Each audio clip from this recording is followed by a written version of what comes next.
எல்லோருக்கும் வணக்கம். இன்னைக்கு நாம வேல்மாறல் சேனல்ல ரொம்ப சுவாரஸ்யமான ஒரு விஷயம் பார்க்க போறோம்.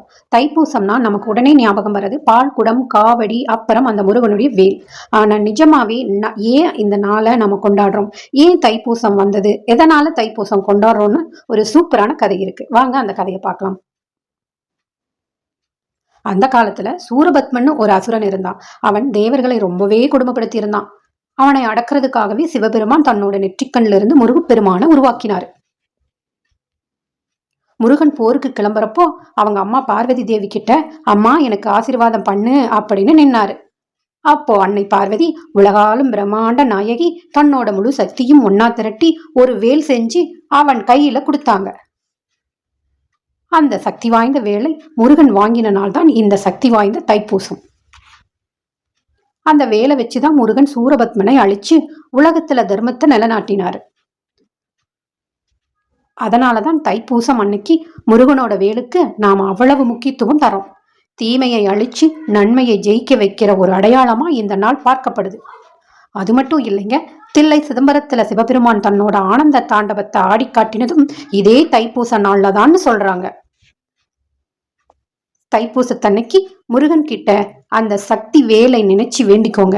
உங்க வாழ்க்கையில இருக்கிற கஷ்டங்கிற அசுரனை அந்த முருகன் கண்டிப்பா அழிப்பாரு. இப்படிப்பட்ட சக்தி வாய்ந்த தைப்பூசம் எப்ப வருது, எந்த நாள்ல வருது, என்ன கிழமையில வருதுன்னு பார்க்கலாமா? வர பிப்ரவரி 1ஆம் தேதி ஞாயிற்றுக்கிழமை பூச நட்சத்திரம் தொடங்குற நேரம் காலையில 1:34 மணிக்கு பூச நட்சத்திரம் ஆரம்பிக்குது. முடிகிற நேரம் இரவு 11:58 மணிக்கு முடியுது. அந்த நாள் முழுவதுமே முருகப்பெருமானுடைய நாள் தான். அந்த நாள் ஞாயிற்றுக்கிழமை முழுவதுமே முருகப்பெருமானை நினைச்சு நம்ம வழிபடலாம். எப்படி விரதம் இருக்கிறதுங்க? நான் வேலைக்கு போறேன், எனக்கு வயசாகுது, சுகர் இருக்கு, பிபி இருக்கு, நாள் முழுவதும் சாப்பிடாம இருக்கணுமா? அதெல்லாம் தேவையில்லைங்க. கூப்பிட்ட குரலுக்கு ஓடி வருவான் நம் அப்பன் முருகன். தைப்பூச விரதத்தை முறைப்படி எப்படி இருக்கணும், எப்படி அந்த விரதத்தை நிறைவு செய்யணும்னு பார்க்கலாமா? தைப்பூசத்துக்கு முன்னாடி நாள் சனிக்கிழமை நைட்டே சீக்கிரம் சாப்பிட்டு மனசை சுத்தமா வச்சுக்கோங்க.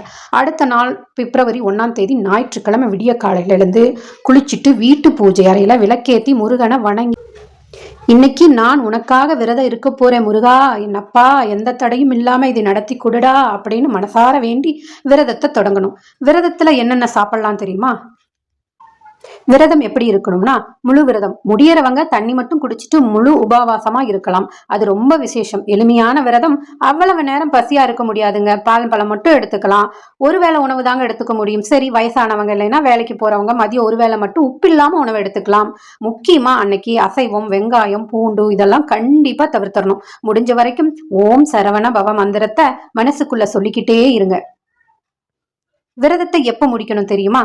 தைப்பூசம் அன்னைக்கு ராத்திரி 11:58 வரைக்கும் பூச நட்சத்திரம் இருக்கு. ஆனா நீங்க சாயங்காலம் கோவிலுக்கு போயிட்டு வந்து முருகனுக்கு தீப ஆராதனை காட்டி விரதத்தை முடிச்சுக்கலாம்.